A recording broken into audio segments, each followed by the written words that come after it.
Let us now begin in Allah's blessed name. What is the Khilafah? The Khilafah is state and government in Islam. What is Islam?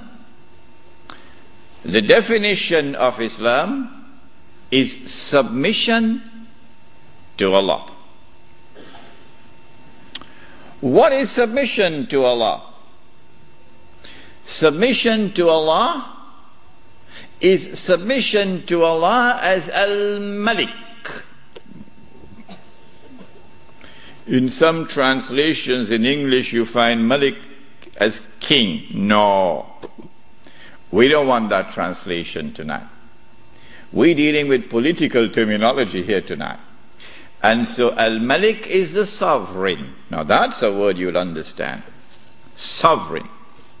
Lahul Mulk, sovereignty belongs to him.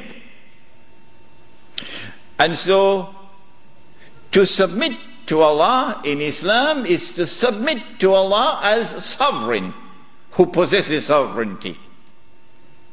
To submit to anyone else as sovereign, to declare that anyone else possesses sovereignty, is to say goodbye to Allah. Did you hear that?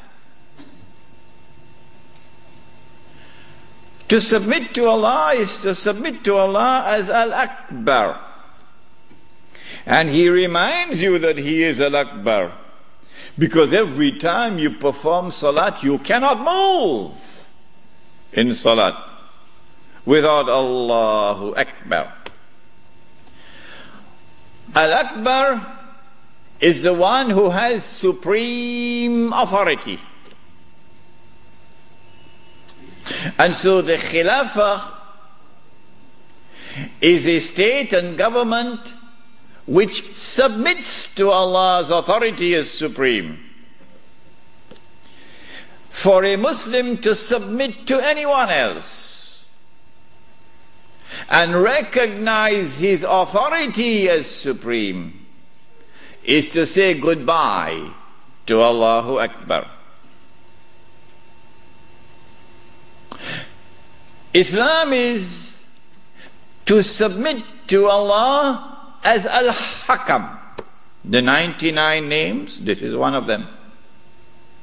Al-Hakam is the lawgiver, who not only gives the law, but his law is the supreme law. And when he makes something haram, it must be enforced as haram. And when he makes something halal, it must be enforced as halal. And so anyone who submits to any law other than Allah's law as the supreme law has said goodbye to Allah subhanahu wa ta'ala as Al-Hakam. This is called, in the political terminology of Islam, this is called shirk. When Fir'aun declared, and of course everyone knows what Fir'aun said, Ana Rabbukumul A'la, I am the one who is sovereign. I possess sovereignty. That was shirk. When he declared, Ana Rabbukumul A'la, I am the one who possesses supreme authority, that was shirk. When he declared, Ana Rabbukumul A'la, my law is the supreme law in the land of Egypt, that was shirk. And Allah punished him with terrible punishment for his shirk.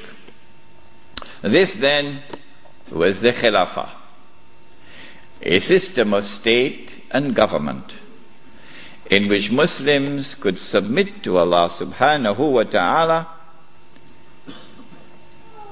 as Al-Malik, as Al-Akbar, as Al-Hakam. The Khilafah was destroyed. Who destroyed it? Why did they destroy it? How did they destroy it? When did they destroy it? What did they replace it with? With what was it replaced? And what is its destiny?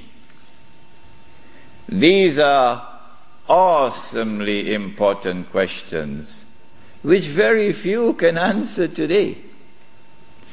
There is a book outside which was not written as an attack on a religious movement, the Wahhabi movement, no. It is entitled The Caliphate, the Hijaz, and the Saudi Wahhabi Nation State. It's outside. And it answers all of these questions. Now then, let us begin the lecture as to who destroyed the Khilafah and why did they destroy it and how did they destroy it. When you read this book, Jerusalem in the Quran, and when you listen to the lecture next Monday, then you'll know that the Jews had in their heart, as they still have to this day, this conviction that it is their destiny. Even after Allah subhanahu wa ta'ala had expelled them from the Holy Land, even after they had lived in the wilderness for 2,000 years, it is the conviction in the heart of the Jews that it is their destiny to liberate the Holy Land of non-Jewish rule, to return to the Holy Land not as tourists, no, to return to the Holy Land to reclaim it as their own. For 2,000 years the Jews had this conviction in their heart that one day this will happen. To restore in the Holy Land the state of Israel, of Nabi Dawood alayhi salam and Nabi Sulaiman alayhi salam. And that the golden age will come back one more time. The golden age when that state of Israel, of Nabi Dawood alayhi salam and Nabi Sulaiman alayhi salam, was the ruling state in the world. That age will come back one more time. And so the state of Israel, when it is restored, will eventually become the ruling state in the world. This was the conviction of the Jews. You and I, from the Quran and from the Sunnah, from the Ahadith of the Prophet ﷺ, we would know about the magnificent deception of Al-Masih al-Dajjal, who liberates the Holy Land in 19,